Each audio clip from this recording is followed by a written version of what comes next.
In today's video, guys, we are going to be talking about what to do with your coleus in the fall. They're such beautiful flowers, and to me, that's when they seem to be the most gorgeous in the garden, but they're tropical and they will not survive the first hard freeze. So we're going to take a look at 3 options for you today. My name is Marlene. If you've never been here before, welcome everyone. Welcome to my home and garden channel. Now let's take a look. Coleus, also called Joseph's coat in many areas, it is actually a tropical plant and a member of the mint family. They're perennials in warmer climates and even up to growing zones 11 and 10 in the United States. Colder than that, and they will not be able to survive the cold. They're such beautiful plants, but once that first hard frost comes around, they are not going to make it. And in order to preserve these plants, we just have to do some things to make sure that we can have them season after season. So if you find a variety that you really like, then there are ways around it that we can get to have the same type the following year. So let's take a look at them. So the first option is to bring them indoors. They make beautiful house plants. You will just want to make sure that they have adequate lighting wherever you choose the spot. It cannot be a dark place. One note of caution, though, is first to carefully inspect your plants. My husband's behind the camera, and I'm going to ask him to come on in just to zoom in and show you exactly what I mean.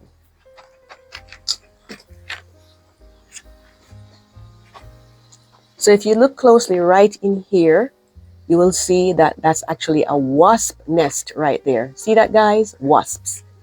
And you don't want to carry wasps, spiders, aphids, anything like that indoors. So you'll want to check for those, and let's now take a look to see how to treat them before you bring them in. So if you have a fear of insects, you can have someone just go in and take them out for you. If not, just put on something like a pair of gloves like I did right here, and just go in and thoroughly search your plant. And you can, like these, you can go ahead and pick them off. If you don't see any sign of danger, just go in and take them off like I did here. And you'll want to put them in a plastic bag tied up so that way, they're not going to survive and they won't be an issue going further. And the next thing to do is to get like a watering wand like this. And I will link this in the description box for you below. And just go ahead and spray it over on your plant, on a good. We have different selections here that you can use. Choose the right one, spray, and just spray them off. You can turn it upside down a little bit. Well, sideways, I should say, like so. Get it sprayed off, spray off the top, and leave it to dry. And now it's ready to go indoors.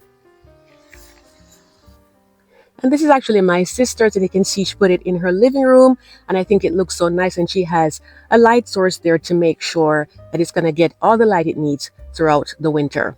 And these are some options that you have. You can take a look at them, where you can get these online, and I will link them in the description box for you. And of course, always do your reviews to make sure it's really something that will work for you. Now we move on to option number 2, and that would be to repot them. And this would be the case, if you have them in flower beds and you want to bring some of them in, this is an option that you have. And of course, they grow pretty large sometimes. So you can go in and, just ease them out with enough soil and you can repot them. And I did this recent video where I decorated my porch, but I put some chrysanthemums in larger containers. So I'll link this at the end. You can check it out to see a step-by-step how you can go about repotting your plants, and that will make it really easy for you. If they're really tall, you can cut them back like they did for these here at my garden center. And typically what happens, you'll get smaller leaves coming out first, but as time goes by, they'll get larger and they'll be there for the winter to come back up in the spring. And guys, I just wanted to show you this. It is just so beautiful. Just look at this pattern, guys. There are so many varieties and there are so many options. I just think it's such a wonderful plant. And if you're liking this video so far, be sure to give me a thumbs up so that message goes out to other people to get to see this.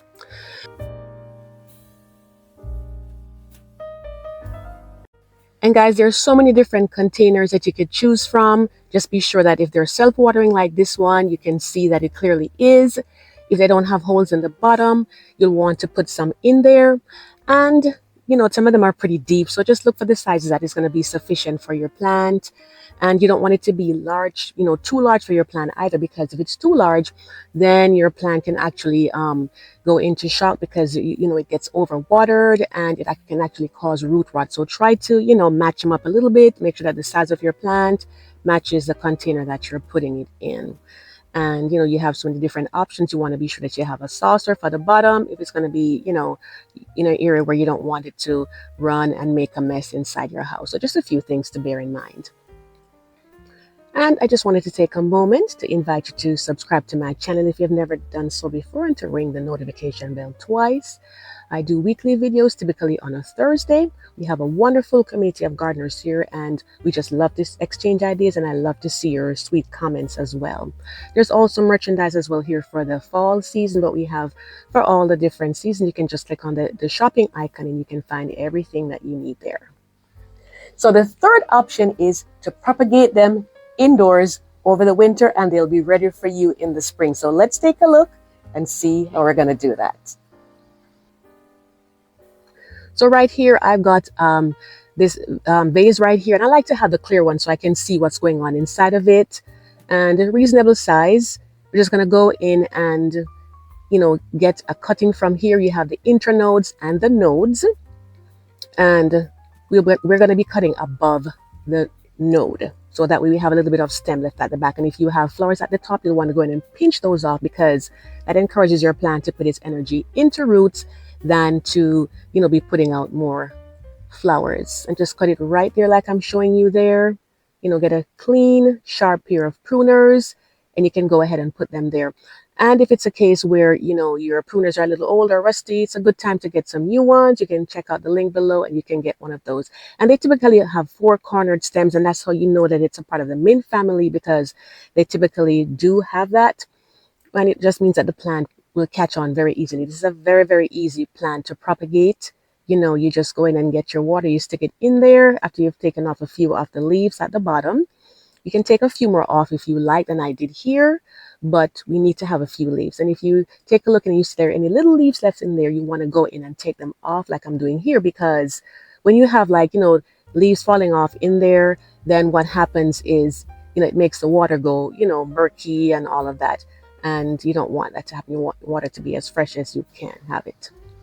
And guys, I just want to thank you for the various ways that you support my channel, whether it's by full watching the videos, sharing them with others that love gardening, whether it's by purchasing seasonal merchandise or your channel membership. That truly means a lot and puts such a great input in what we do on this channel. I hope it has been very helpful to you, and I certainly appreciate you, and thanks for all that you do in advance. So this is how it is looking right here, guys. This was about 10 days, about a week and a half in, and you can see how many roots have formed on there already, which I think is great. And it just shows you, how wonderful and how easy it is for this plant to catch along. What I'll say though is to make sure that you're changing your water typically 1 to 2 times per week to keep it, nice and clear. And this is why I like to have the clear, vases, because I can look in there and I can see exactly what's going on. So look how many roots are in there, guys. This is like 3 weeks after. So it's going to be ready for repotting. Once the spring comes around, it will be good to go with our favorite Coleus plants. So over here, just showing you these right here, guys, to remind you to just go ahead and enjoy them while you can. But check the weather. If you see you're going to have a hard freeze coming in, you want to go in and take one of these 3 steps just to make sure that your plant is going to be secure and protected for the season ahead. I know they look beautiful, they're velvety, and it's just kind of like, it's kind of hard to, go in and start changing them around. But it's actually worse off when you look and you see that your plant has become mush and you basically just lost it. You can't get to enjoy it again. You can see these beautiful flower spikes right there. Let me know in the comments if you like to have your Coleus flower or you just strictly grow them for the foliage. And look at some of these beautiful varieties that they have, guys. Tell me what you think and which one is your favorite. And I think I'll probably do a video about Coleus in the spring.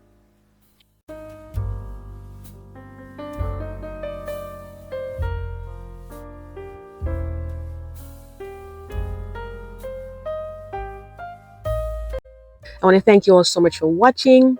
And I wish you a happy fall gardening. Enjoy your beautiful plants and your veggies. And I do hope to see you in the next video. Take care.